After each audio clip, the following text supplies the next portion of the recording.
What is the most disturbing thing you can say to a Jehovah's Witness? Mormon missionaries at your doorstep. Yep, my girlfriend is an apostate is mine. It's both true, and I'm a woman. They usually say a polite thank you for your time and shuffle off. I try to be polite when I can. Please don't actually say any of the goofy or disturbing things listed in this thread if you can. I guarantee they've already heard something like it and it'll just become more white noise of proof that the world outside their cult is hostile and corrupt. I'm an ex of all the suggestions here. This is the one that would cause genuine discomfort in a JW. You usually know when people are taking the piss and leave. Oh, another Satanist, who'd have thought? But asking for spiritual help that doesn't involve mindlessly reading JW books would, I hope, get rid of them quickly, and make them feel uncomfortable, potentially giving them the space to wake up from indoctrination. Missionaries, have you heard the good news? Me, boy have I.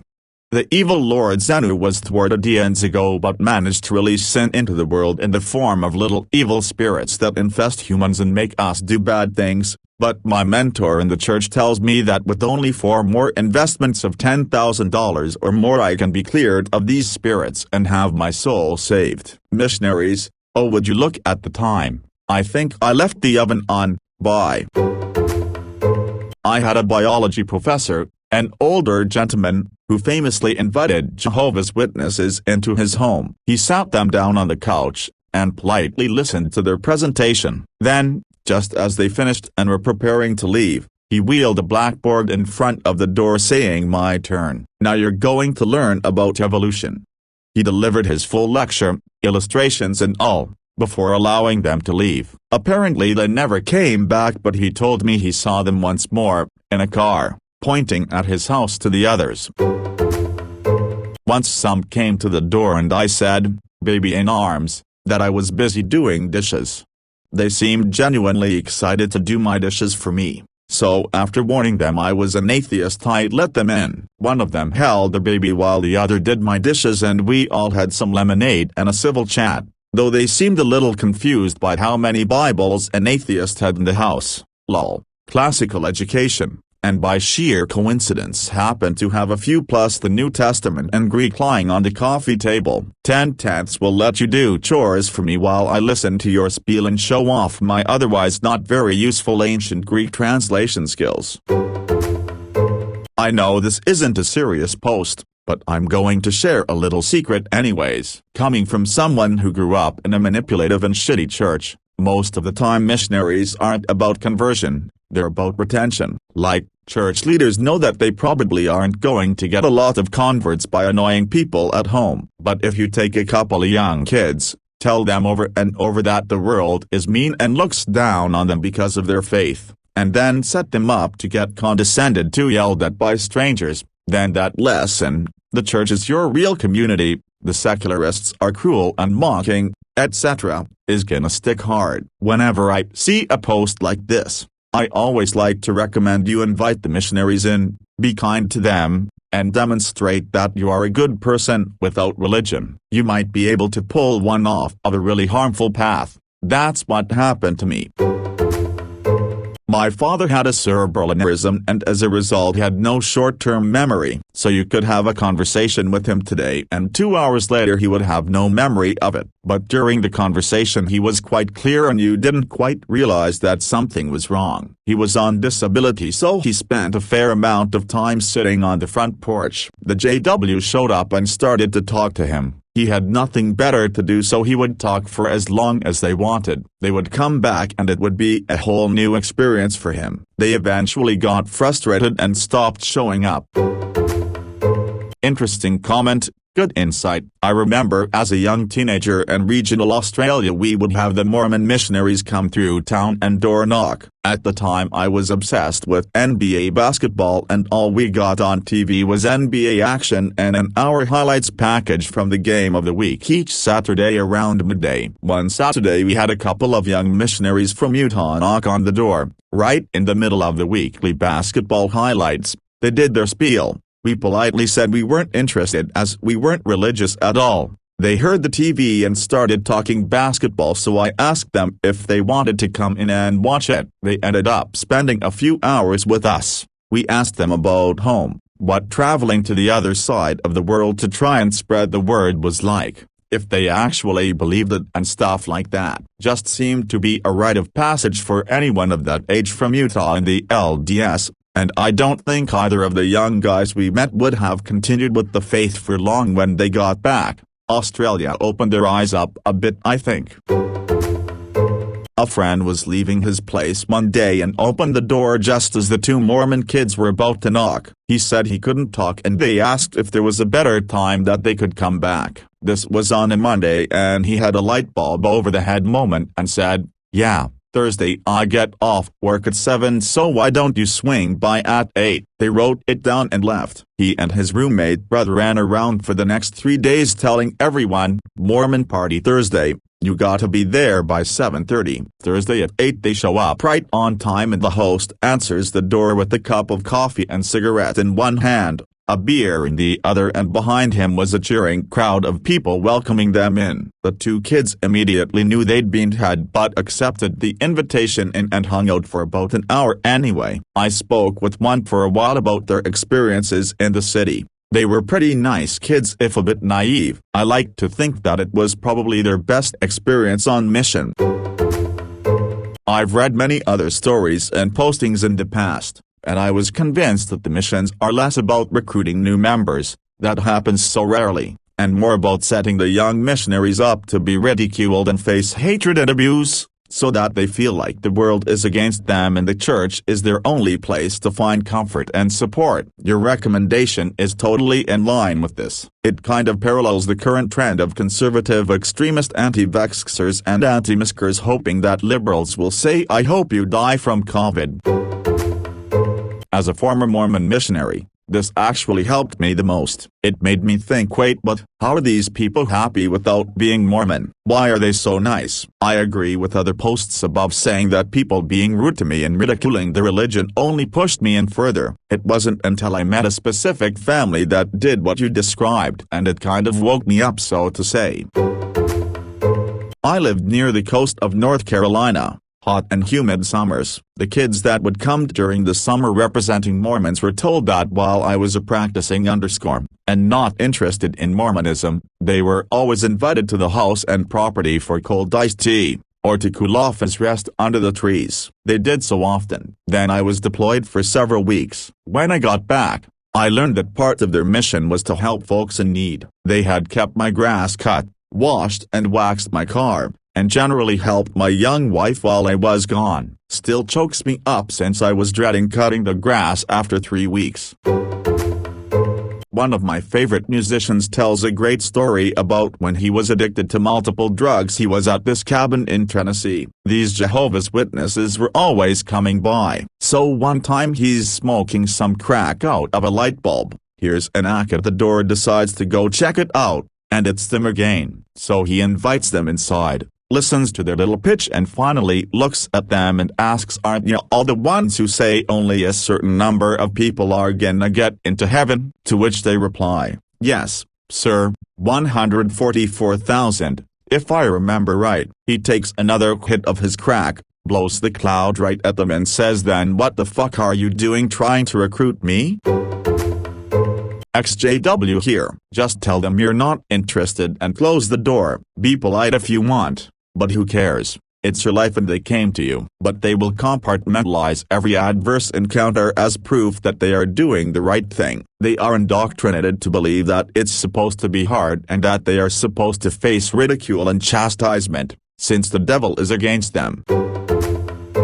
Exactly. You're better off just asking to be put on the do not call list and you're not interested. If you want to fuck with them and not reinstate their beliefs about the world being wicked, you can have some facts about Babylon and 607s ready, or ask them why they think mankind is so young when we have irrefutable carbon-dated evidence of hominids over hundreds of thousands of years old.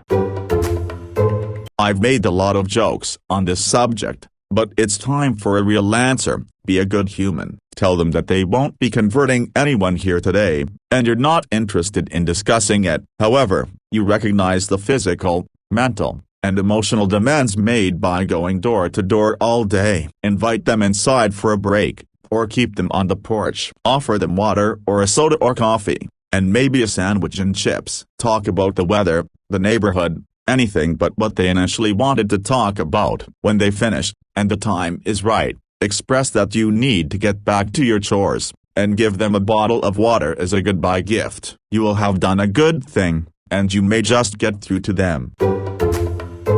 I did a Mormon mission in Mexico a long time ago. I no longer participate in the church, but I do have some positive memories from my mission service. One of them is just interacting with the people about regular things. Some people made it clear that they were not interested in our church, but invited us back for food. We played a lot of soccer games with people. Missionaries work from sun up to sundown 6.5 days a week. Sometimes the last thing they want to do is talk religion. One of my co-workers, knowing my history, said the elders came over. She said she refused to listen, but they offered to do service. She reiterated they were not interested in their church, but the missionaries still agreed to help on a wall fence they were building. The young guys worked hard and she fed them steak while her husband talked to them about muscle cars and his military service. Everyone had a great time. Again, these are young guys who just want a change of pace sometimes. This is exactly what I do. They always seem to be nice young men and like most people have no say what religion they are raised in. I imagine 9 out of 10 doors they knock on, they are met with hostility, mockery or indifference to them trying their best to get through an arduous task they didn't really ask for. I give them a drink and maybe a snack and chat with them how their work is going and hope they are doing okay. They shuffle these kids around more than cards at a casino to shit living conditions to do a shit job no one asked for, and then bid them good luck. Honestly, be nice to them. That will kind of freak them out internally anyway. They've been taught that you, non-JW, are a heathen and therefore wicked and incapable of loving other humans. They expect to be treated unkindly, and church leaders use that to reinforce that the secular world is cruel and unkind and incapable of providing any sort of love. It's really sad. To be honest, if you were nice to a JW, invite them in, offer them refreshments, listen to them, then the JW will likely think you have a soul worth saving and would try harder to convert you. Sounds like a dream return visit. They'll keep coming and keep bringing their tracts and articles. I knew a sister who would says the people in the field work that are kind are those who have Jehovah in their heart already and just didn't know it. The correct answer is to listen to them, and have an honest discussion about religious philosophy. They're not doing this to convert you. They think that they are, but they're not. They're made to do it so that they see how hostile the world of non-believers is, and this pushes them further into their cult. So, do the exact opposite of what their leaders want you to do, which is to yell at them, and actually talk to them like people. They'll never come back. Gay person. Ex-JW with JW parent. They won't disown you, they'll continue to try and convert you. I knew JWs that were previously gay but were converted after being indoctrinated. Telling a JW that you're gay when they're at your doorstep won't make them step away, but telling them you aren't interested and to make your house a do not call will make them update their logs and they won't bother you again. I listened to a lot of metal and hard rock. Taught my kids to do the devil horn salute in the car and headbang when we listened to Rammstein when they were 3 and 5. Jehovah's Witnesses came knocking one day while I was home and I cut the lady off by looking her dead in the eyes and calmly telling her no thank you. We're play for the other team while doing the vertical bar vertical bar with my right hand in the air. For a split second she looked mostly annoyed. Then she apparently saw something behind me and her expression turned to abject horror before she simply turned around and walked away without a word. I shrugged, shut the door and turned around to see my son, 5, and daughter, 3, both doing devil horns with their little right hands in the air, while slowly nodding with a severe expression on their beautiful little faces. That was 11 years ago. Jehovah's Witnesses haven't been back. JWs are trained to overcome householder objections. I'm Catholic is an invitation for an entire line of conversation intended to, first, demonstrate the similarity of your beliefs to each other, and, second, demonstrate ways in which the Catholic faith has strayed from strict interpretations of the Bible, and, third, encourage you to explore the differences and uncover the real truth of Jehovah God. Source: fucking raised in theocratic ministry school. So this actually happened. My mom used to work for a mental health services type thing. They do home checks. She had a new client tell her the story that made her realize she needed more help with her son. Ended up referring her to DDS, the story. So mom is at work, her mentally disabled son, mid-20s, calls and is really excited and says, Mom, you'll never guess I caught the troll. She says, that's great. She assumes he is referring to one of his video games. A few hours later she calls to check in and he is still all about this troll he caught. Mom gets concerned because he has never been this fixated or excited about something like this. She explains the situation to her boss. Boss lets her go home. She gets home. All the furniture has been moved to in front of the closet door. Mom enters and says hello? And hears a crying hello from the closet. After moving the furniture away from the door, she opens the door to find the little person in the closet. Scared out of their minds, they run out of the house before she can call 911. Apparently it was a member of JW, and when they knocked on the door the disabled son thought they were a troll from the game, so he picked her up and put her in the closet. She had been in there for like 4 hours or more. For the Mormon missionaries just start asking hard to answer questions. How much does it cost to get into heaven? Follow up. Why does God charge to get into heaven? Does the church still practice polygamy? Most likely they will say no. Follow up. Isn't your current prophet sealed to more than one woman, and believes that in heaven he will be with both of them? Alternatively, you could just print out the C's letter and do a little gift exchange with them. Take one of their pamphlets and give them that. How much does it cost to get into heaven? Nothing. You do have to be a full tithe payer to get into the temple, but heaven in Mormon theology can refer to a few different afterlife destinations. You could forego tithing and still make the terrestrial kingdom. Does the church still practice polygamy? Yes, but also not really. While a man can be sealed to multiple women throughout his life, they won't allow marriages to more than one woman at a time. So yeah, technically they allow polygamy in some sense, but they don't allow it in any real way that matters to anyone outside the church. How bad fucking take. He has a dead wife and someone who is basically keeping him alive now. He probably has no idea how it will work when he dies. Who the fuck cares? Such a bad take. And Mormons still practice polygamy. Holy fuck they don't. You tell this to a Mormon missionary, they will not leave and will point out a million ways how stupid this is. Better just say I fuck my sister wives. Promise you they will leave. Apparently, I'm Catholic. My mom once opened the door to a Jehovah's Witness missionary and kept saying no thank you. I'm already Quaker, I'm not interested. But the guy kept trying to convince her that she should check out the church. My dad, hearing the noise, walking over to the door, the guy started on the spiel again, but my dad interrupted him and said I'm Catholic. The guy just looked at them and left. Honestly, I think I might have scared my local witnesses away. I haven't seen them in a very long time. I told them that I thought religion in itself isn't inherently bad, but it's corrupt because of man. That no religion is right, no matter how much they claim it to be. I believe I also said that it's possible that there is one God, or there could be many, that it's possible that all religions worship the same entity or entities, either combining or splitting them up into whatever is manageable for their belief structure. I think I might have made a comment about respecting other religions because of this. Why put each other down when you're all the same thing? I may have called the Bible a good collection of cautionary tales and history, but ultimately not the Word of God as it was written by man, and man is corrupt and fallible. I told them that I believe in the possibility of a higher power, but religion isn't the answer as it is a construct made by man. That belief is arguably more important than organization. You don't need a church, or someone to tell you how to pray,